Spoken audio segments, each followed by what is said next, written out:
Next మనము నరసింహస్వామి లీలల గురించి చెప్పుకుందాము. ఇవాళ ఒక స్పెషల్ క్లాస్, చాలా ఇంట్రెస్టింగ్ క్లాస్. ఏంటంటే ఇవాళ చెప్పుకోబోయే కథ ఏంటంటే, ఇస్కాన్ మాయాపూర్‌లో అద్భుతమైనటువంటి విగ్రహం ఉంది. అసలు ప్రపంచంలోనే లేదు అలాంటి విగ్రహం. మనం ఇన్ని నరసింహస్వాముల గురించి చెప్పుకున్నాము. స్టార్టింగ్‌లో కూడా చెప్పాం. మళ్ళా ఇవాళ మనం అక్కడికెళ్తున్నాము. ఇస్కాన్ మాయాపూర్ అంటే హెడ్ క్వార్టర్స్ వెస్ట్ బెంగాల్‌లో ఉంది. చైతన్య మహాప్రభు పుట్టినటువంటి ఊరు. ఆ!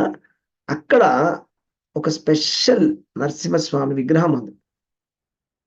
ఆ విగ్రహం యొక్క స్పెషాలిటీ చెప్తాను. అలాగే అక్కడ జరిగినటువంటి లీలలు, ఎన్నెన్నో లీలలు.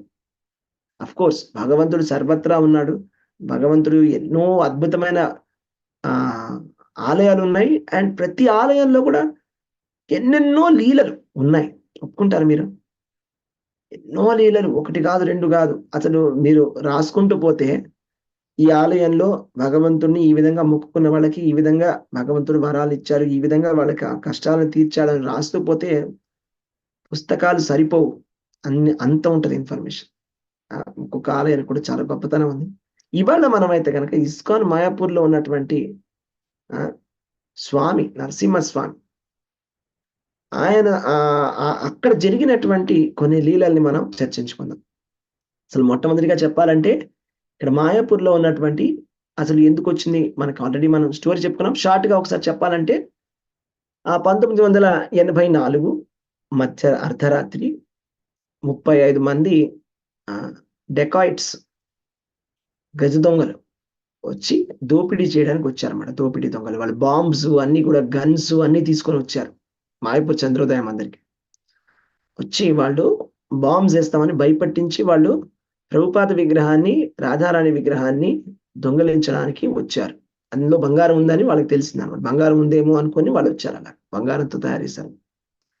తర్వాత చాలా అలాగే భక్తులు గూడా చాలా వాళ్ళని వాళ్ళని ఆపారు. చాలా కష్టపడి, చాలా పెద్దగానే ఇద్దరి మధ్య కూడా గొడవ జరిగింది.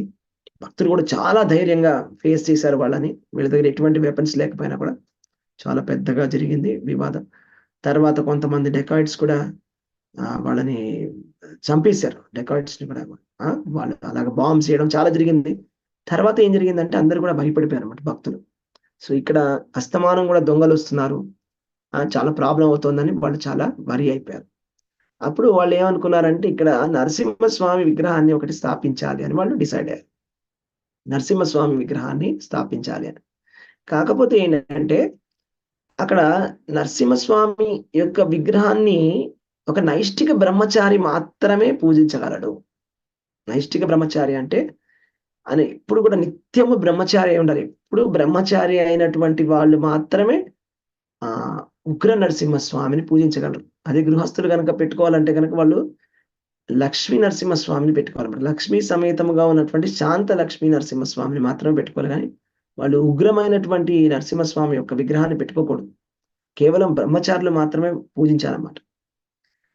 సో, కాబట్టి వాళ్ళు అలాగే గూడా ఏం జేశారంటే, ఇప్పుడు ఆ విగ్రహాన్ని హ్మ్, చెక్కించడం కోసమని వాళ్ళు దక్షిణ భారతదేశానికొచ్చి ఒక స్థాపతికి చెప్పడం జరిగిందనమాట. వాళ్ళు ఒక బొమ్మ గీసి ఈ విధమైనటువంటి నరసింహస్వామి కావాలి. చెప్పిన తర్వాత స్థాపతి ఏం జెప్పాడంటే, మీరు చెప్పేటువంటి బొమ్మ ఏదైతే ఉందో, దీన్ని స్థాణు నరసింహ అంటారు శాస్త్రం ప్రకారం. స్థాణు నరసింహ అంటే ఎవరు అంటే, అప్పుడే హిరణ్యకశిపుడిని చంపడాని కోసమని స్తంభం నుంచి బయటికి దుంకబోయేటువంటి నరసింహస్వామి యొక్క ఇది బొమ్మ, విగ్రహం అని. నరసింహస్వామి జస్ట్ ఇప్పుడే స్తంభం నుంచి ఇంకా దుంకను కూడా బయటికి దుంకలేదు. చాలా కోపంగా ఉంటాడనమాట. అసలు అలాంటిది ఈ ముల్లోకాలలో కూడా ఎక్కడ లేదు, ఉండదు అని. ఉంటే కూడా అది చాలా డేంజర్ అది. ఎవ్వరు అది మనం అక్కడికెళ్తే చాలా డేంజరు నరసింహస్వామి అని చెప్పాడనమాట. అయితే తర్వాత ఆయన గురువు అయినటువంటి కంచి శంకరాచార్యుడిని అడగడం జరిగిందనమాట.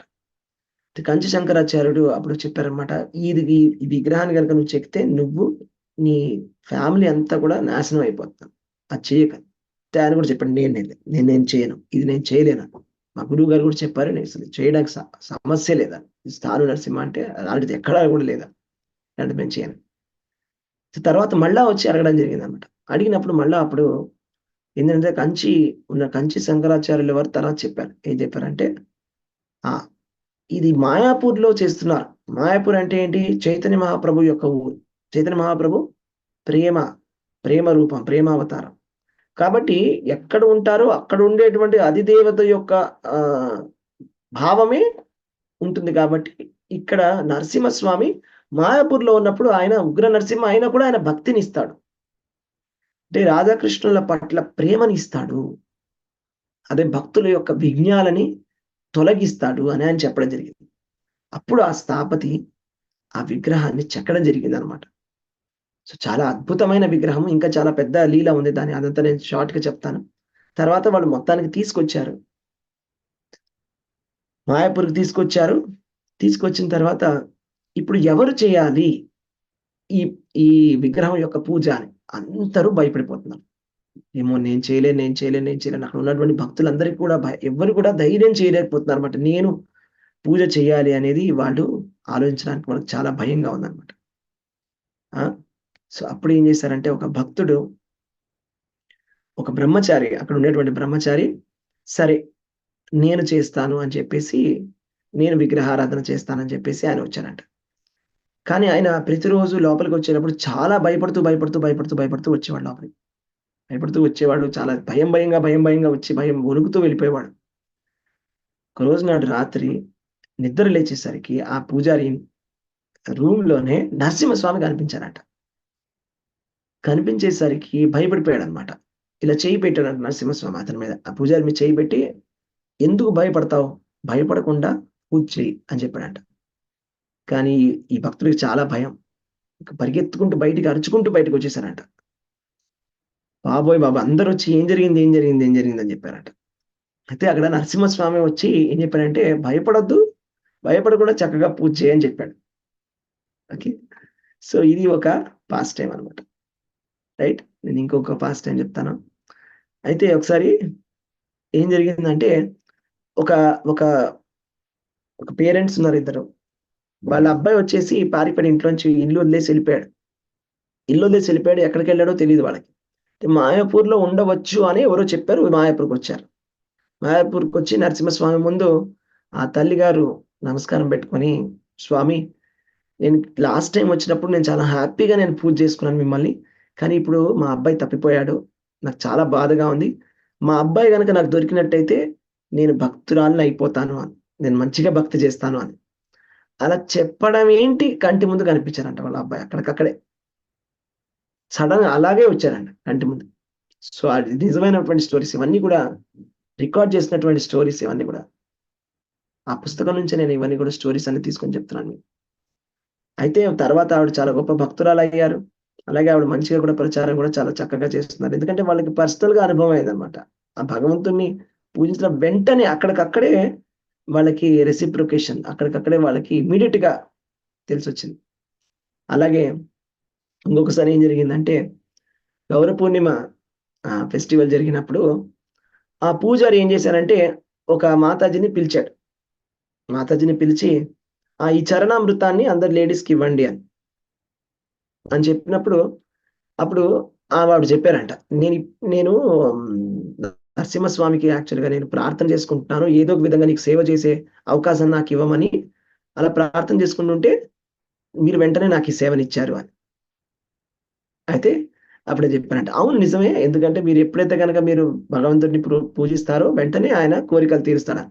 ఆవిడందంట సేమ్ డే అదే రోజు కాదు. నేను ఇప్పుడే అనుకున్నా నాకెవరైనా సేవనిస్తే బావుండని. ఇప్పుడే మీరు నా చేతికిచ్చారని చెప్పింది. సో, ఇది ఒక అద్భుతమైనటువంటి ఒక స్టోరీ అన్నమాట. ఓకే. సో, అది జరిగింది. నెక్స్ట్ చెప్తానింకా. ఒకరోజు నాడు ఏం జరిగిందంటే యెస్. ఆ! ఒకరోజు ఏం జరిగిందంటే నరసింహస్వామికి కంటికి వాళ్ళొక కళ్ళలాగా తొడుగుతారు కదా! అది ఎర్రగా ఉండేటువంటి ఒక తొడుగు ఉండేదన్నమాట.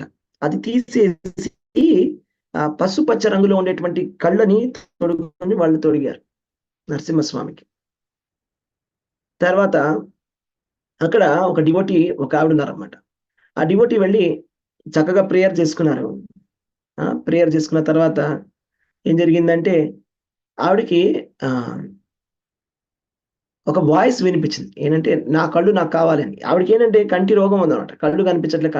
కంటి ప్రాబ్లమ్ వచ్చిందన్నమాట. 6 వారాల నుంచి ఆవిడ కళ్ళు నొప్పులుగా ఉన్నాయి. కళ్ళు కనిపించడం లేదు. చాలా ప్రాబ్లమ్‌గా ఉంది. ఏం చేయాలో నాకు అర్థం కావట్లే. నరసింహస్వామిని పూజ చేసుకుంటున్నారన్నమాట ఆవిడ. అప్పుడు ఆవిడకి ఒక వాయిస్ వినిపించిందన్నమాట. ఏంటంటే, నా కళ్ళు నాకు వెనక్కి కావాలి అని. నా కళ్ళు నాకు వెనక్కొస్తే, నీ కళ్ళు నీ వెనక్కొస్తాయి అని చెప్పి.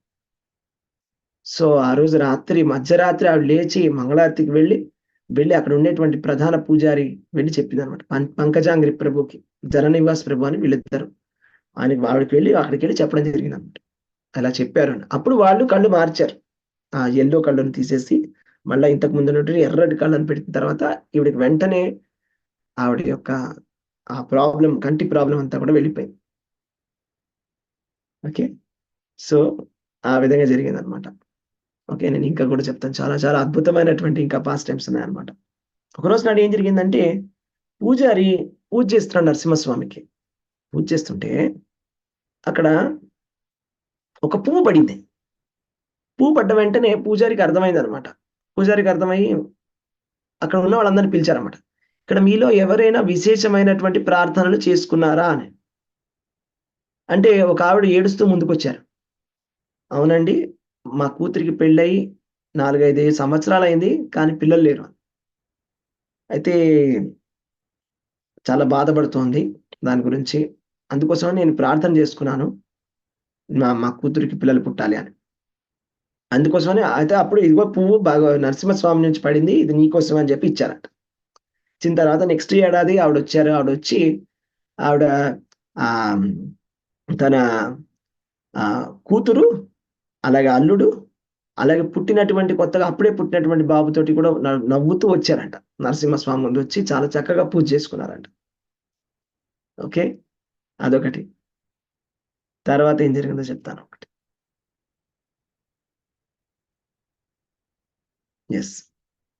ఒకరోజు నాడు ఒక ఊళ్ళో దక్షిణ భారతదేశంలోనే ఆహ్, ఇది భక్తులు కాదు. ఎవరో ఇద్దరి మధ్య గొడవ జరిగి వాళ్ళిద్దరికి ఎంత గొడవ జరిగిందంటే ఒకళ్ళ మీద ఒకళ్ళు కొట్టేసుకొని యాసిడ్ పోసేసాడు. యాసిడ్ పోసేస్తే మొఖమంతా కూడా కాలిపోయింది. మొఖం కాలిపోయి ఒక కన్ను పోయింది. ఇంకో కన్ను 90% పాడైపోయింది. 10% మాత్రమే మిగిలిందనమాట. 10% మాత్రమే మిగిలినప్పుడు వెల్లూరు హాస్పిటల్‌కి తీసుకెళ్లారు. అక్కడుండే ఒక భక్తుడు చెప్పాడన్నమాట. "మీరు ఒక పని చేయండి. ఈ మాయాపూర్ నరసింహస్వామికి మీరు పూజ చేసుకోండి" అని. మాయాపూర్ నరసింహస్వామికి వాళ్ళు పూజ చేసుకున్న తర్వాత ఏం జరిగిందో తెలుసా? వెంటనే ఆ డాక్టర్ దగ్గరికి వెళ్ళినప్పటికీ 2 కళ్ళు కూడా మళ్ళా వెనక్కొచ్చేసాయి. ఒక కన్ను పోయింది. ఒకటి 90% పోయింది. 2 కళ్ళు కూడా వెనక్కొచ్చాయి. ఇలాంటిది 1 కాదు, 2 కాదు. ఈ లీలలన్నీ కూడా నేను కల్పితాలు కావు. ఇవన్నీ కూడా ఖచ్చితంగా జరిగినటువంటి లీలలు చాలా విన్నాం ఇలాంటివి. తర్వాత ఒకావిడ ఆహ్, చెప్తాను. సో, ఒకాయనంట ఒక ఒక డివోటీ వాళ్ళ నాన్నగారు, "మీరు నరసింహస్వామిని ఎందుకు పూజిస్తారు? ఇక్కడ రాధామాధవులున్నారు గదా! రాధాకృష్ణులున్నప్పుడు నరసింహస్వామిని ఎందుకు పూజించాలి?" అని అడిగాడట. ఇక్కడ రాధామాధవులే ఇక్కడ సాక్షాత్తు ఉన్నప్పుడు నరసింహస్వామిని ఎందుకు పూజిస్తున్నారు? అప్పుడు ఆయనంటే నరసింహస్వామి, రాధామాధవులు 2 ఒకటే నాన్న అని చెప్పారంట ఆ భక్తుడు. కానీ వాళ్ళ నాన్నగారు వినలేదట. అయితే నరసింహ చతుర్దశి ఇది 2003లో జరిగింది. 2003లో నరసింహస్వామి అభిషేకానికొచ్చినప్పుడు అలా నరసింహస్వామికేసి చూస్తుంటే నరసింహస్వామిలో ఆ నరసింహస్వామిలోనే రాధామాధవుల యొక్క బొమ్మ కనిపించిందంట. రాధామాధవుల ఫోటో ఆయనకు కనిపించింది. అలా కంటిన్యూయస్‌గా 20 సెకండ్స్ అలాగే కనిపించిందంట. మళ్ళా అటు సైడ్ రాధామాధవులకేసి చూసి మళ్ళా ఇక్కడ చూస్తే కూడా రాధామాధవులే కనిపిస్తున్నారంట. అప్పుడే ఆయనకొక రియలైజేషన్ వచ్చింది. ఏంటంటే రాధామాధవులకి, నరసింహస్వామికి ఎటువంటి తేడా లేదు అనే విషయం తెలిసొచ్చిందన్నమాట. అంటే మనకి రాధామాధవుల పట్ల మనకి ప్రేమ కలగాలి, భక్తి కలగాలి అంటే ఏం చేయాలంటే మనము నరసింహస్వామికి పూజ చేసుకోవాలి. ఇస్కాన్‌లో ఉండేటువంటి ఈ మాయాపూర్ నరసింహస్వామి స్పెషల్ ఏంటి అంటే మనకి రాధామాధవుల పట్ల ఉండేటువంటి ప్రేమ, భక్తికి కావాల్సినటువంటి శ్రద్ధని మనకి ఇస్తాడు స్వామి. లేకపోతే మనకి ఆ భక్తి చేయడానికి ఇది చాలా స్పెషల్ భక్తి ఇది. రాగానుగ భక్తి అనేది సామాన్యమైనది కాదు. కేవలం ఈ చైతన్య మహాప్రభు, మాధవేంద్రపురి, గౌడీయ వైష్ణవంలోనే ఉన్నటువంటి స్పెషల్ ఇది. ఇది ఇంకెక్కడ లేదు. ఆ ప్రేమ భక్తి అనేది మనకి దొరకడం అనేది మనకి ఎన్నో అవరోధాలనేవి మనకు ఒడిదుడుకులు అన్నీ కూడా ఉంటాయి ఆబ్‌స్టాకిల్స్. ఇవన్నీ కూడా తీయడానికి మనకి నరసింహస్వామి మనకి హెల్ప్ చేస్తాడనమాట. అయితే ఏం జరిగింది ఒకసారి అలాగే ఇది 2004లో జరిగినటువంటి కథ. కవిప్రియ దేవిదాసి మాతాజీ అని కోలకత్తాలో ఉండేటువంటి జయపతాక స్వామి మహారాజ్ శిష్యురాలు, డివోటీ అనమాట. ఆవిడ ఏం చేశారంటే ఒక బ్రేస్లెట్స్ తయారు చేశారు నరసింహదేవుడి కోసం. తర్వాత అది ఇద్దాము అనుకుని రాలేకపోయారు ఆవిడ. అలాగే బ్రేస్లెట్స్ తయారు చేసి ఉండిపోయారు. మాయాపూర్కి వచ్చి ఇద్దాం అనుకున్నారు, ఇవ్వలేకపోయారు. తర్వాత ఆవిడకి చాలా అనారోగ్యానికి గురయ్యారు బాగా. అన్ని రకాల ట్రీట్మెంట్స్ చేశారు. థైరాయిడ్ ప్రాబ్లమ్ అన్నారు, ఇదన్నారు, అదన్నారు, అన్ని చేశారు. చివరికి ఆవిడ కదలలేనంత పరిస్థితికి వచ్చేసారు. తర్వాత గుర్తొచ్చింది ఆవిడకి, అయ్యో నరసింహస్వామికి నేను బ్రేస్లెట్ ఇద్దాం అనుకున్నాను, ఇవ్వలేదే అని. తర్వాత ఎలాగో అలా కష్టపడి మాయాపూర్కి వచ్చి నరసింహస్వామికి ఇచ్చారంట. 3 రోజుల్లో మ్యాజికల్ గా మొత్తం అంతా కూడా ఆవిడ ప్రాబ్లం అంతా కూడా తగ్గిపోయింది. నేను ఇంకొక పాస్ట్ టైం చెప్తాను, జాగ్రత్తగా వినండి. ఇది 2005లో జరిగినటువంటి పాస్ట్ టైం. రేవతి సుందరి దేవిదాసి అని ఒక చిన్న పిల్ల, 8 ఏళ్ల పిల్ల, మాయాపూర్లోనే ఒక పార్కులో ఆడుకుంటుంటే పైనుంచి కింద పడింది. పైనుంచి కింద పడిన తర్వాత ఏం జరిగిందంటే అది ఒక బ్యాంబూస్ తోటి తయారు చేసినటువంటి ఒక రూఫ్. ఆ రూఫ్ క్రాష్ అయిపోయి కింద పడిపోయింది. ఆ బ్యాంబూ స్టిక్స్ అని కూడా నెత్తి మీద ఢమాల మీద పడ్డాయి అనమాట. సో ఆ పడిన దెబ్బ ఎంత గట్టిగా తగిలిందంటే ఇంకా తల తిరుగుతూ ఏడుస్తూ అసలు కదలలేకుండా ఏం చెప్తుందో కూడా అర్థం లేనటువంటి పరిస్థితిలో అలా గంట సేపు అలాగే పడింది. తర్వాత అక్కడ ఉండేటువంటి ఒక డాక్టర్ దగ్గర తీసుకెళ్లారు, గౌరవ బాబా అని. ఆయన హోమియోపతి డాక్టర్. ఆయన చూసి స్కాన్ తీసుకెళ్ళి ఎంఆర్ఐ స్కాన్ చేయించమన్నారు. తర్వాత 3 రోజుల తర్వాత ఆ పాప లేచి కక్కడం మొదలెట్టింది. అది కూడా నల్లటి రక్తం కక్కుతుందట. సో కోల్కతా తీసుకెళ్లారు.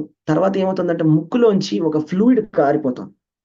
ఈ ఫ్లూయిడ్ ఏమంటారంటే ఇది బ్రెయిన్ ఫ్లూయిడ్ అంటారు. అంటే మన బుర్రలో ఉండేటువంటి ఒక గుజ్జు లాంటిది అనమాట. అది ఒక ఫ్లూయిడ్ లాంటిది. అది లీక్ అవ్వకూడదు, అది బ్రెయిన్ లో ఉంటుందని. అది ముక్కులోంచి అలా కారిపోతుంది అనమాట. అక్కడ ఉన్నటువంటి ఒక టాప్ న్యూరాలజిస్ట్ కి తీసుకెళ్లారు. సిటీ స్కాన్ ఆర్డర్ చేసి వాళ్ళన్నీ కూడా చెక్ చేశారు. అంటే బ్రెయిన్ ఫ్లూయిడ్ సిఎఫ్ఎస్ అనేది లీక్ అయిపోతుంది అనమాట. అంటే ఎందుకంటే లోపల ఫ్రాక్చర్ అయిందనమాట. బ్రెయిన్ కింద ఉండేటువంటి ఒక ప్లేస్ లో ఫ్రాక్చర్ అయ్యి అక్కడ నుంచి అంతా వాచిపోయింది లోపల బ్రెయిన్ అంతా. అక్కడ బ్లడ్ అంతా కూడా అక్కడే పూల్ అయిపోయి అక్కడే ఉండిపోయి ప్రెషర్ అంతా అయిపోతుంది అనమాట. దానివల్ల ఎక్స్ట్రీమ్ గా వాళ్ళకి హెడ్ఏక్ గా ఉందన్నమాట. ఒకటే తలకాయ నొప్పి అనమాట. సో అలాంటి పరిస్థితిలో ఆ అమ్మాయి ఉందన్నమాట. కళ్ళు కూడా తెల్లగా ఉండే కళ్ళు రెడ్ గా అయిపోయినాయి. సో అప్పుడు డాక్టర్లు చూసి వాళ్ళు ఏం చేద్దామని ఆలోచిస్తున్నారు అనమాట. ఏంటి ఇప్పుడు సర్జరీ చేయాలండి, ఇది సర్జరీ చేస్తే కానీ అవ్వదు. బ్రెయిన్ మొత్తం అంతా తలంతా కోసి బ్రెయిన్ అంతా కూడా సర్జరీ చేసి అది రిపేర్ చేయాలి, సెట్ చేయాలని. సో అప్పుడు వాళ్ళు ఫోన్ చేశారంట పంకజాంగ్రి ప్రభుకి, మాయపూర్ నరసింహ మీరు ప్రేయర్ చేయండి అని. అక్కడ ఉండేటువంటి పూజారి 5 గంటల నుంచి 7 గంటల వరకు కంటిన్యూస్ గా పూజ చేశారంట నరసింహస్వామికి, అభిషేకం చేశారంట. నెక్స్ట్ డే డాక్టర్ దగ్గరికి వెళ్ళేసరికి అసలు ఏమీ లేదు, ఆ ఫ్రాక్చరు లేదు, ఏమీ లేదు, అంతా నార్మల్ అయిపోయింది. కళ్ళు రెడ్ గా ఉండే తెల్లగా అయిపోయినాయి, నార్మల్ గా అయిపోయింది. సో వాళ్ళు చాలా ఆశ్చర్యపోయారు అనమాట ఈ పాస్ట్ టైం తోటి. ఇంకొక లాస్ట్ పాస్ట్ టైం చెప్తాను. ఇతను భక్తుడు కూడా కాదు ఇప్పుడు చెప్పబోయే పాస్ట్ టైం. వీళ్ళు భారతీయులు కూడా కాదు, టైవాన్ దేశస్తులు. టైవాన్ అంటే ఏంటి, ఎక్కడో జపాన్ లో ఉండేటువంటి ఒక భక్తుడు ఉన్నాడు. ఆ భక్తుడికి తన తండ్రి, ఆ భక్తుడి యొక్క తండ్రి యశోదామాత అనమాట ఆవిడ పేరు. ఆ భక్తురాలు యొక్క తండ్రి గారు ఉన్నారు. ఆయనకి హెల్త్ బాగాలేదు. ఓకే, ఆయన హెల్త్ బాగాలేదు, 85 ఏళ్ళు హెల్త్ బాగాలేదు, హాస్పిటల్లో ఐసి ఉన్నాడు. ఆయనేమో భక్తుడు కాదు, ఆయనకి ఏమి తెలియదు, హరే కృష్ణ మహామంత్రం తెలియదు, కృష్ణ తెలియదు, ఏమి తెలియదు ఆయన. అలాగా ఆయన హాస్పిటల్లో చాలా సీరియస్ గా ఉన్నాడు. అయితే ఈ యశోదమాత ఏం చేశారంటే ఒక టేప్ రికార్డర్ తయారు చేసి హరే కృష్ణ మహామంత్రాన్ని రోజంతా వినిపించేవాళ్ళంట. హరే కృష్ణ మహామంత్రం రోజంతా వినిపిస్తూ ఉంటే ఆయన కోమాలో ఉన్నాడు, ఆల్మోస్ట్ హాఫ్ కోమాలో ఉన్నాడు అనమాట. ఆయన హరే కృష్ణ మహామంత్రం విన్న తర్వాత కొద్దిగా నిద్ర ఇలా లేచినట్టుగా లేచి అలాగే మంచిగా వింటున్నట్టుగా అలా చక్కగా ఆలకిస్తున్నట్టుగా అలా అలా అలా అలా అలా తల ఊపుతూ ఉండేవాడంట, ఆడిస్తుండేవాడంట. అలాగా ఇలా ఇలా ఇలా చేత్తో ఇలా ఇలా హరే కృష్ణ అంటే ఇలా ఇలా ఇలా ఇలా కొడుతూ ఉండేవాడంట, తాళం వేస్తూ ఉండేవాడంట. సడన్ గా మాట్లాడడం మొదలు పెట్టాడంట. హే చూడు చూడు ఎవరో వస్తున్నారు, చాలా పెద్దగా ఉన్నాడు. ఆయన చేతులకి గోల్డ్, పెద్ద పెద్ద పులి గోల్డ్ ఉన్నాయి, పులిలాగా ఉన్నాడు ఆయన, సింహంలాగా ఉన్నాడు, సింహం తలకాయ సింహం లాగా ఉంది, చేతులకి ఏమో సింహం గోల్డ్ ఉన్నాయి. ఆయన వస్తున్నాడు, కనిపించట్లేదు అని సడన్ గా మాట్లాడడం మొదలెట్టాడంట. అయితే ఆయన అన్నాడంట, "అయ్యో! నాకెవరు కనిపించట్లేదే ఇక్కడ" అని అన్నారంట. అయితే నాన్నగారు ఆయన పేరు ఆయన నరసింహదేవుడు అని. ఏంటి ఏ దేవుడు? అంటే నరసింహదేవుడు అన్నారంట. ఆయన చూస్తున్నాడు నాకేసి నరసింహదేవుడు అని నువ్వు అంటుంటే ఆయన తల ఊపుతున్నారని అందంట. అప్పుడు యశోద ఆ మాతకి చాలా, చాలా హ్యాపీ అయిపోయిందన్నమాట. ఓహ్! నరసింహస్వామి వచ్చాడని. తర్వాత చెప్తున్నాడు, "అదిగో చూసి నాకేసి నవ్వుతున్నాడు" అని. నరసింహస్వామి నాకేసి చూస్తున్నాడు, నాకేసి మాట్లాడుతున్నాడని. నాకేం చెప్తున్నాడంటే ఇప్పుడు నువ్వు నేర్చుకుంటున్నటువంటి జపము, మంత్రాన్ని ఇంకా చక్కగా జపం చేయడం నేర్చుకో అని. ఇది ఈ మంత్రం పేరేంటి అని అడిగాడంట. నాన్నగారు దీని పేరు హరే కృష్ణ మహామంత్రం అంటారు. హరే కృష్ణ, హరే కృష్ణ, కృష్ణ కృష్ణ హరే హరే, హరే రామ, హరే రామ, రామ రామ హరే హరే అని చెప్పానండి. వెంటనే ఆయన తండ్రి గారు అలాగే రిపీట్ చేయడం మొదలెట్టాడన్నమాట. హరే కృష్ణ, హరే కృష్ణ అని అలాగే జపం చేస్తున్నాడు. ఆ నెక్స్ట్ డేనే ఆయన చాలా పీస్‌ఫుల్‌గా శరీరం విడిచిపెట్టేసారు. నెక్స్ట్ డేనే ఆయన చనిపోయాడు. అలా జపం చేసుకుంటూ. సో, అక్కడ జరిగింది. దాని తర్వాత ఏం జరిగింది? అక్కడ ఉండేటువంటి భక్తులందరూ వచ్చారు. వచ్చి ఆయన్ని ఫ్యూనరల్‌కి తీసుకెళ్లారు. తైవాన్‌లో చెప్తున్నాను. ఆ ఫ్యూనరల్‌లో చేసినప్పుడు వాళ్ళు ప్రసాదం గార్లాండ్ తీసుకొచ్చారు. ఎందుకంటే ఎవరైనా చనిపోయినప్పుడు ఏం చేయాలంటే మనం ఫస్టు టెంపుల్ నుంచి రాధాకృష్ణులకి ఆఫర్ చేసినటువంటి ఫ్లవర్స్‌ని మనం చనిపోయినటువంటి దేహం పైన వేయాలన్నమాట. ప్రాసెస్. ఒక ప్రాసెస్ అనేది ఉంటుంది. చనిపోయిన తర్వాత ఏం చేయాలని. అలాగే గంగా జలము, తులసి, తిలకం పెట్టడము ఇవన్నీ కూడా చేయాలన్నమాట. తర్వాత వాళ్ళ గురువు గారిని అడిగి అన్ని విధాలుగా అన్ని అలాగా తులసి అన్నీ కూడా పెట్టారు. తులసి అంటే తులసి వేశారు నోట్లో. అలాగే తులసి చెక్కని కూడా పెట్టారు. పెట్టిన తర్వాత ఆయన ఫ్యూనరల్ తీసుకెళ్లారు. ఫ్యూనరల్ అంతా కాల్చేసిన తర్వాత అక్కడ శ్మశానంలో పనిచేసేటువంటి వాళ్ళందరూ వచ్చి అడిగారంట. జనరల్‌గా మేము ఎంతో మందిని కాల్చేస్తుంటాము. బూడిదొస్తూ ఉంటుంది వాళ్ళది. కానీ ఈయనది వెలుగుతున్నట్టుగా తెల్లగా మెరిసిపోతోందని. ఈయన బూడిద. ఏంటి ఈయన? ఎవరు ఈయన? ఏంటి ఈయన చేసినటువంటి గొప్ప సాధన ఏంటి అని అడిగారంట వాళ్ళు. ఈయన హరికృష్ణ మహామంత్రాన్ని జపించాడు లాస్ట్‌లో అని చెప్పారంట. ఏంటి ఆ మంత్రం ఏంటి అని అక్కడ పనిచేసే శ్మశానంలో పనిచేసేవాళ్ళు కూడా అడిగి తెలుసుకున్నారంట. భగవంతుడి యొక్క నామాన్ని. అంటే చూసారా ఎన్ని గొప్ప లీలలున్నాయి. అనంతమైనటువంటి లీలలు భగవంతుడివి. మనం చెప్పినవి నేను జస్ట్ కొన్ని మాత్రమే చెప్పాను. షార్ట్ అన్నీ మనం చెప్పుకోలేం. అనంతంగా ఉంటాయి. అంటే భగవంతుడి పట్ల మనకి శ్రద్ధ అనేది చాలా అవసరం. మన భక్తి జీవితంలో మనం ఏదైనా కూడా అడ్డంగా ఉందంటే ఖచ్చితంగా నరసింహస్వామి అన్నీ కూడా తీసేస్తాడు. అర్థమైందా మీకు? ఓకే. హరి బోల్ ప్రభుజీ, ఎంత బాగా చెప్పారో. హరే కృష్ణ ప్రభుజీ. చాలా బాగుంది కృష్ణ ప్రభుజీ. ఇంకా చాలా వినాలనిపిస్తుంది. మాలో ఇంకా భక్తి పెరుగుతుంది అన్నట్టు అనిపిస్తుంది. ప్రభుజీ హరే కృష్ణ ప్రభుజీ. ప్రభుజీ చిన్న భౌతికమైన సందేహం ప్రభుజీ. అది మీరు చెప్పారు కదా ప్రభుజీ, అది ఏ సంవత్సరం ప్రభుజీ? ఏళ్ళ క్రితం. డొకాయిట్స్ వచ్చి చేసింది 1984. హరే కృష్ణ. 84 రీసెంట్ చాలా బాగున్నాయి ప్రభుజీ. హరే కృష్ణ. హరే అసలు కృష్ణ ఇప్పుడు ప్రభుజీ. మనము పుట్టినప్పుడు ఈ టైంలో ఇవన్నీ జరిగాయి అనేసి అంటే అసలు నిజంగా చాలా దగ్గరకు వస్తుంది ప్రభుజీ. ఎప్పుడో ఎక్కడో కాదు, ఇప్పుడు ప్రభుజీ మన మరి ఇప్పుడు మధ్యనే జరిగింది. హరే నరసింహస్వామికి కృష్ణ. బ్రహ్మచారులే పూజ చేయాలన్నారు కదా. అవునండి. అవునవును. మరి ఇప్పుడు ఇక్కడ ఇందాక మాతాజీలు అంటే కొంతమంది వాళ్ళ పాప తిరిగి వస్తే భక్తురాలను అలా చెప్పినప్పుడు తిరిగి వచ్చారు అవన్నీ కొంచెం చెప్పారు కదా ఉదాహరణ. మరి బ్రహ్మచారులే ఖచ్చితంగా పూజ చేయాలంటే మరి వాళ్ళు చేయించేవాళ్ళు. వాళ్ళు పూజారికి ఇస్తారు. పూజారి ఎప్పుడు కూడా బ్రహ్మచారి ఉంటాడు అక్కడ. అంటే మనం పూజ చేయాలంటే మాతాజీ మనం ఫోటో పెట్టి చేసుకోవచ్చు. విగ్రహాలకు పూజ చేయకూడదు మనం. నరసింహస్వామి విగ్రహం ఏదైతే ఉందో అది కూడా శాంత లక్ష్మీ నరసింహస్వామి విగ్రహాన్ని గృహస్థులు పెట్టుకోవచ్చు. ఓకే. లక్ష్మీ సమేతంగా ఉన్న నరసింహ. లక్ష్మీ సమేతంగా ఉండేటువంటి నరసింహస్వామి శాంతంగా ఉంటాడన్నమాట ఆయన. ఉగ్ర నరసింహ అంటే లక్ష్మీ సమేతంగా లేకుండా ఉంటారు. హిరణ్యకశిపుడిని సంహరిస్తూ. ఓకే. అంటే పూజ మనం ఉగ్ర నరసింహ స్వామికి చేయకూడదు కానీ లక్ష్మీ గృహస్థులు చేయకూడదు. గృహస్థులు చేయకూడదు. ఓకే. ఫోటో అయితే చేసుకోవచ్చు మాతాజీ. ఫోటో అయితే ఏం ఇబ్బంది లేదు. ఓకే. విగ్రహాలు పెట్టుకున్నట్టయితే చెప్తున్నా. కొంతమంది విగ్రహాలు పెట్టుకుంటారు కదా వాళ్ళ గురించి చెప్తాను అట్లా. ఓకే ప్రభుజీ. హరే కృష్ణ ప్రభుజీ. చెప్పండి. హరే కృష్ణ. హరే కృష్ణ ప్రభుజీ. ఇప్పుడు శంకరాచార్య గారు చూపిస్తున్న విజిల్లోని వెనకాతల ఉన్న నరసింహస్వామిది క్యాలెండర్ వచ్చింది. అది దేవుడు పూజా మందిరంలో పెట్టాను. ఇప్పుడు నేను అది పూజించకూడదా ప్రభుజీ? చేయొచ్చు మాతాజీ. ఫోటో అయితే చేసుకోవచ్చు. ఏం ఇబ్బంది లేదు. అంటే క్యాలెండర్ ఊరికే అలా పెట్టుకున్నాను. క్యాలెండర్ ఫోటో చేసుకోవాలంటే మీరు పూజ చేసిన క్యాలెండర్ ఫోటో కూడా చేయొచ్చు, నో ప్రాబ్లం, అటువంటి ఇబ్బంది లేదు. నేను ఓన్లీ విగ్రహాల గురించి మాత్రమే చెప్తున్నాను. ఓకే, ధన్యవాదాలు ప్రభు. ధన్యవాదాలు. హరే కృష్ణ. ప్రభుజీ ఆల్టర్ లో చెప్పండి. రాధా మాధవు నరసింహ భగవాను హిరణ్యకశిపుని వధిస్తున్నట్లుగా ప్లస్ పంచతత్వ మనం దాన్ని ఇప్పుడు నేనైతే వానప్రస్థమే కాబట్టి నాకు ఏం ఇబ్బంది లేదు. అది మనం డైలీ పూజ చేసుకోవచ్చు కదా ప్రభుజీ, అంటే పటమే ప్రభు. ఎస్ ప్రభు, ఎస్ ప్రభు. మీ ఫోటోసా విగ్రహాలు పెట్టుకున్నారా ప్రభు? ఫోటో ప్రభు, విగ్రహాలు వచ్చి ఫోటోస్ ఏం ప్రాబ్లం లేదు, ఇబ్బంది లేదు, చేసుకోవచ్చు ప్రభు. Yes sure. థ్యాంక్ యూ ప్రభు. హరే కృష్ణ. హరే కృష్ణ. ప్రభుజీ హరే కృష్ణ ప్రభుజీ. చెప్పండి. జనరల్ గా భౌతికమైన కోరికలు తీరడం కోసం దేవీ దేవతలను ఆరాధిస్తూ ఉంటారు కదా ప్రభుజీ. సో మనం ఇలాంటి కోరికలు తీరడానికి కూడా మనం ఈ భగవంతుని ఆరాధించుకోవచ్చు అని కూడా అనిపిస్తుంది ప్రభుజీ. చాలా మంది ఏంటంటే ఏవో ఒక సమస్యలు ఇంట్లో, ఆరోగ్య సమస్యలు, సంతానం లేదను, ఇంకేదని అటువంటి వాళ్ళు కూడా మనం ఇక ఈ దేవాది దేవుని ఆరాధించుకోవచ్చు అని ఇప్పుడు వీళ్ళందరి స్టోరీస్ విన్న తర్వాత మనం చెప్పొచ్చు, నలుగురికి కూడా చెప్పొచ్చు అని అనిపించింది ప్రభుజీ. అసలు జనరల్ గా అయితే నిజంగా శుద్ధ భక్తుడు ఏది కోరుకోకుండానే భగవంతుని ఆరాధించాలి మీరు అన్నట్లుగానే. కానీ ఇటువంటి కోరికలు తీరాలన్నా కూడా ఈ దేవుని మనం ఆరాధించుకోవచ్చు అనేది ఈ రోజు క్లాస్ ని బట్టి అలా అనిపించింది ప్రభుజీ. ఎందుకంటే ఏం జరుగుతుందంటే అప్పుడప్పుడు మనకి సిచ్యువేషన్ అసలు కంట్రోల్లో ఉండదు కదా. అంటే ఇంకా చాలా ఎక్స్ట్రీమ్ సిచ్యువేషన్కి వెళ్ళిపోయినప్పుడు అప్పుడు మనం ఏం చేస్తాం, అప్పుడు అలాంటి పరిస్థితుల్లో మనం భక్తి కూడా చేయలేం కదా. మీరు స్టోరీ చెప్పారు కదా ప్రభుజీ, నా కుమారుడు కనిపిస్తే నేను భక్తురాలను అవుతాను అని. అట్లాంటి మంచి కోరికలతోటి స్వామిని మనం చేసుకోవచ్చు.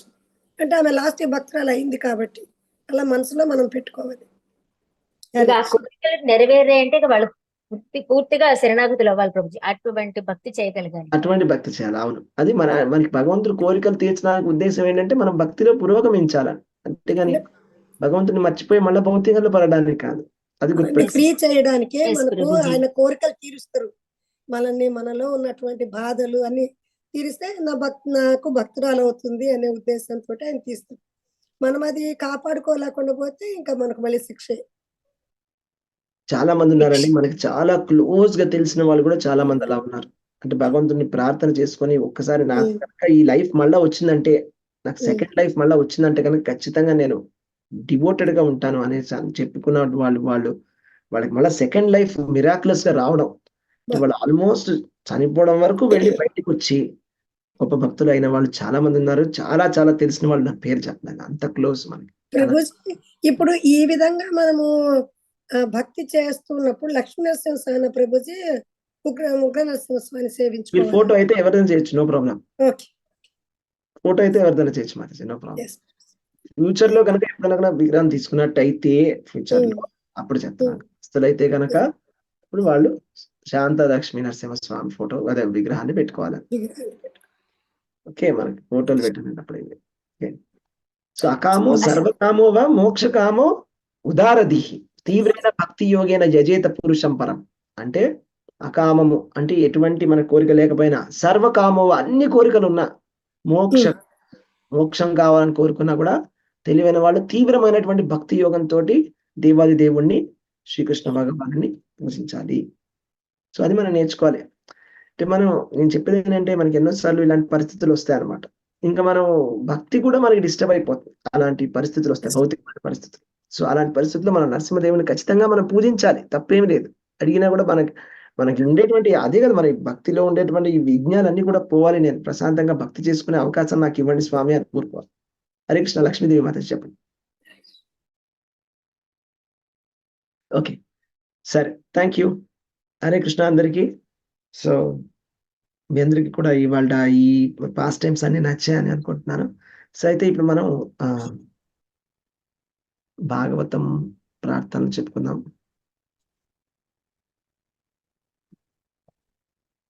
ప్రభుజీ చెప్పండి ప్రభు. రాధాకృష్ణది చిన్న విగ్రహం, రాధాకృష్ణ విగ్రహం ఇంట్లో పెట్టుకొని పూజ చేసుకోవచ్చు కదా ప్రభుజీ?